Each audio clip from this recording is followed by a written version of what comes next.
16 जुलाई 2025 सावन बुधवार, षष्ठी तिथि 7 दूरवा और एक चुटकी हल्दी से कर लेना। ये एक उपाय होगी, हर मनोकामना पूरी मिलेगी, सभी दोषों से मुक्ति, इतना धन आएगा कि संभाले नहीं संभलेगा।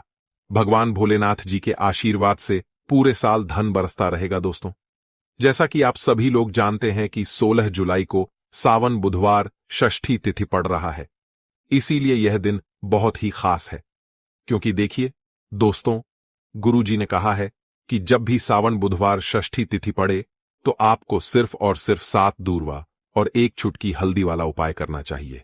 यह उपाय इतना खास है कि अगर आपने सही मुहूर्त पर सही क्रिया अनुसार 7 दूरवा और एक चुटकी हल्दी वाला उपाय कर लिया, जो प्राचीन काल के समय का महाउपाय है, तो मान के चलिए दोस्तों, भगवान भोलेनाथ जी के आशीर्वाद से आपके जीवन का कितना ही बड़ा दुख हो, उससे आपको मुक्ति मिल जाएगी।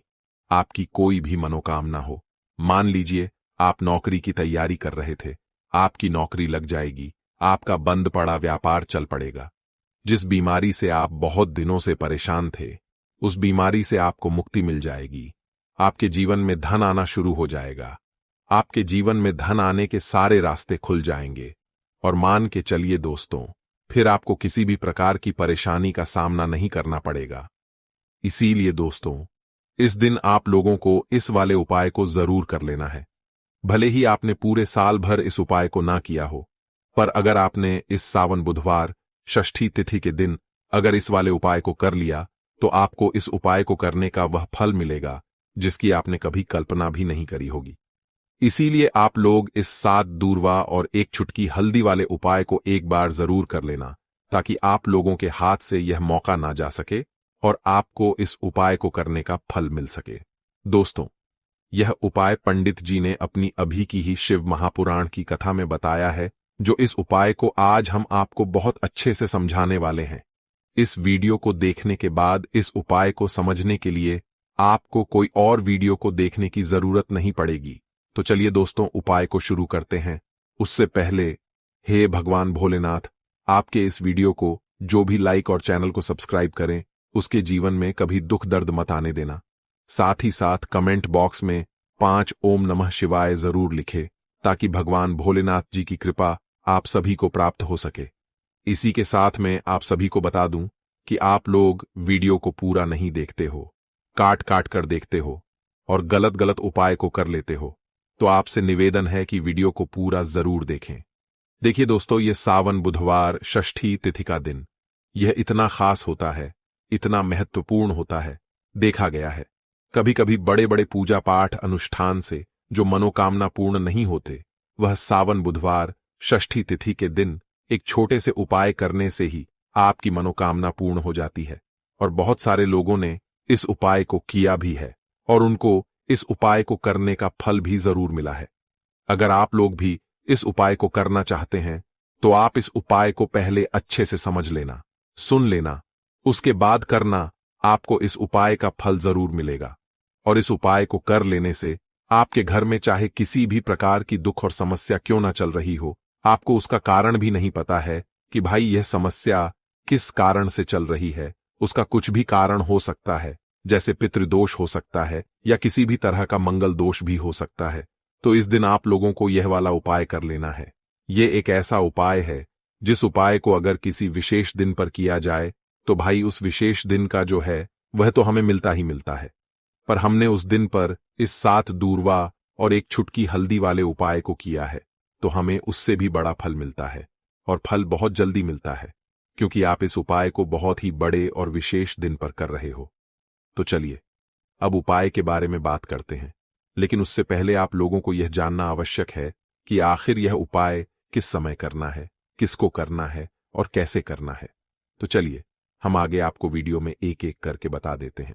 तो दोस्तों, इस 7 दूरवा और एक चुटकी हल्दी वाले उपाय को हमें इस सावन बुधवार षष्ठी तिथि के दिन कैसे करना है, किसको करना है, किस समय करना है और कहां पर करना है, ये सारे सवालों के जवाब आपको इस वीडियो में मिल जाएंगे।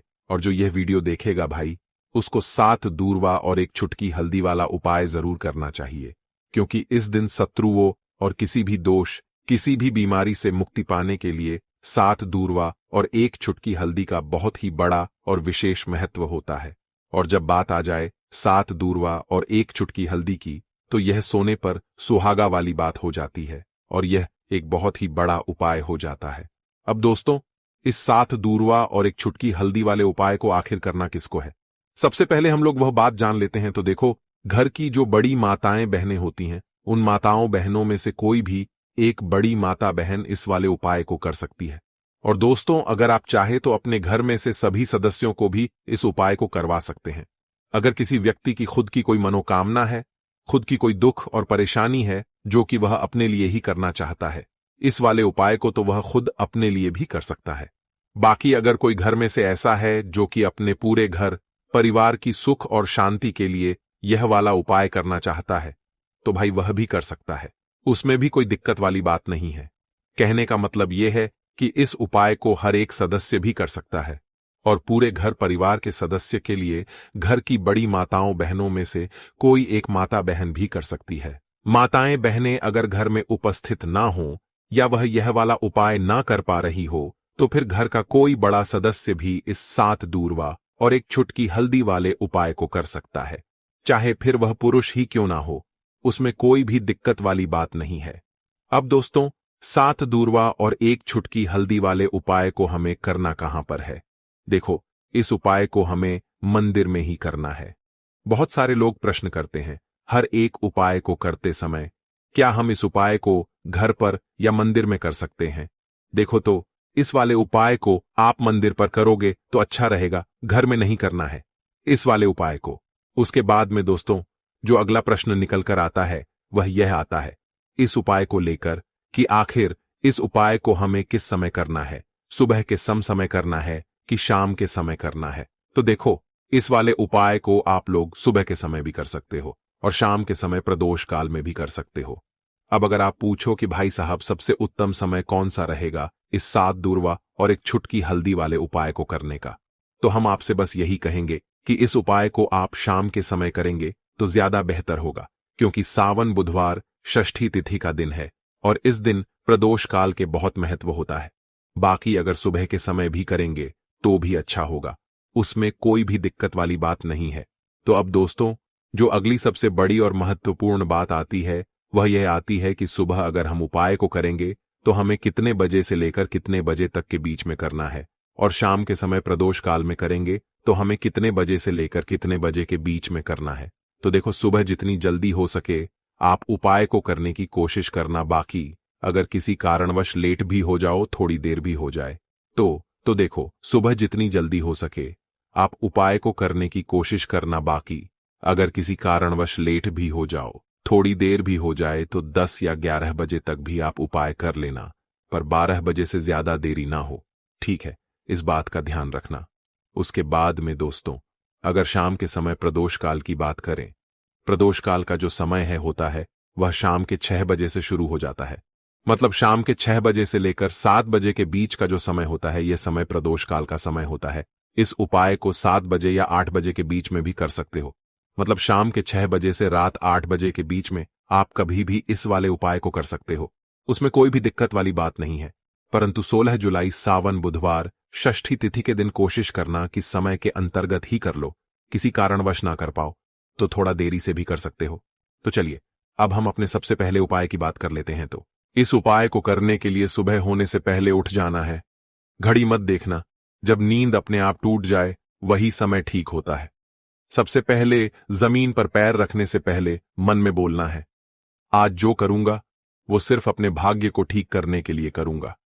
फिर बिना किसी से बात किए सीधा रसोई में जाना है। कोई दरवाजा जोर से मत बंद करना, सब कुछ धीरे से करना है। वहां हल्दी का डिब्बा ढूंढना है।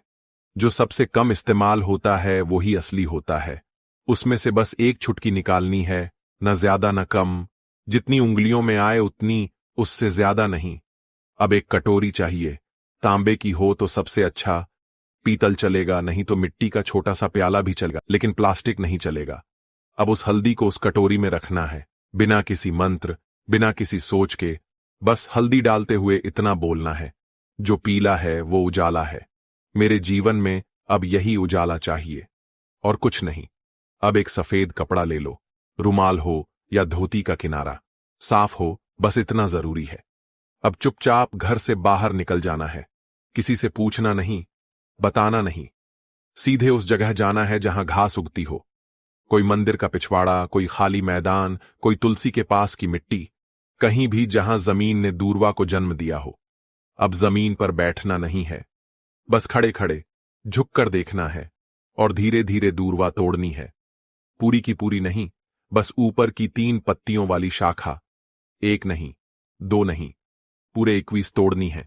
लेकिन हर बार जब तोड़ो तब मन में एक बात बोलनी है, हे गणपति, मेरी अटकी हुई किस्मत को काट दो। हर बार यही 21 बार।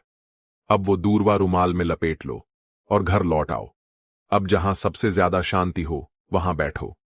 मंदिर हो तो ठीक, नहीं तो दीवार का वो कोना जहां बचपन में बैठते थे वहां बैठ जाना है। अब कटोरी को अपने सामने रख देना है, दूरवा खोलनी है और एक एक करके सारी दूरवा उस हल्दी में डालनी है और हर बार मन में बोलना है, जो रुकावट है वो अब नहीं रहेगी। फिर उसी कटोरी को अपने दोनों हाथों से उठाना है, आंखें बंद करनी है और एक लंबी सांस लेकर उसे माथे से लगाना है। फिर बिना कुछ बोले, बिना कुछ मांगे, बस 5 मिनट तक मौन बैठना है। वो मौन ही सबसे बड़ी प्रार्थना है। अब उसी कटोरी में थोड़ा सा शुद्ध जल डालना है।